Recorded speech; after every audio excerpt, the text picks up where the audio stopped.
Siksik sa aktibidad ang naging linggo ni Pangulong Ferdinand R. Marcos Jr. Isa na rito ang pangunguna niya sa ilang inspeksyon para sa pagbubukas ng klase sa ilalim ng Brigada Eskwela.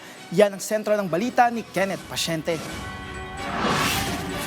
Mas pinalakas pa ni Pangulong Ferdinand R. Marcos Jr. ang pagpapataas ng antas ng relasyon ng Pilipinas at Vietnam tungo sa Enhanced Strategic Partnership kasabay ng pagbisita ni Vietnamese President To Lam. Pinagtibay ng dalawang bansa ang mas malalim na kooperasyon sa larangan ng seguridad, kalakalan, pamumuhunan, teknolohiya, turismo at edukasyon. Pinangunahan din niya ang inspeksyon sa paghahanda para sa pagbubukas ng klase sa ilalim ng Brigada Eskwela sa Navotas City. Sinuri niya ang mga programang nakatuon sa pagpapatupad ng kalidad na pagkatuto, kabilang ang aral program ng Department of Education na nakapagpababa sa bilang ng mga struggling learners sa bansa.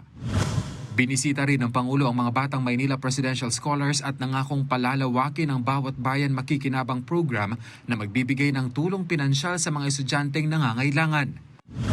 Sa larangan naman ng agham at teknolohiya, pinangunahan ng Pangulo ang pagpupulong ng Philippine Space Council kung saan inaprubahan ang mga programang magpapalakas sa kakayahan ng bansa sa satellite development, telecommunications at paggamit ng space technology para sa disaster response at environmental monitoring. Sa infrastruktura, personal na ininspeksyon ng Pangulo ang rehabilitasyon ng Maharlika Highway sa Samar.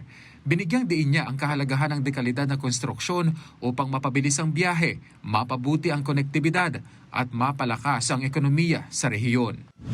Patuloy din ang diplomatic relations ng administrasyon matapos tanggapin ng Pangulo ang mga bagong ambassador mula Peru at Order of Malta upang higit pang mapalawak ang ugnayan ng Pilipinas sa ibang bansa.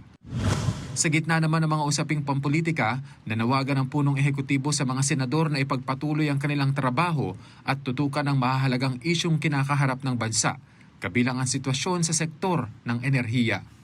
Kenneth Pasyente, para sa Pambansang TV, sa Bagong Pilipinas.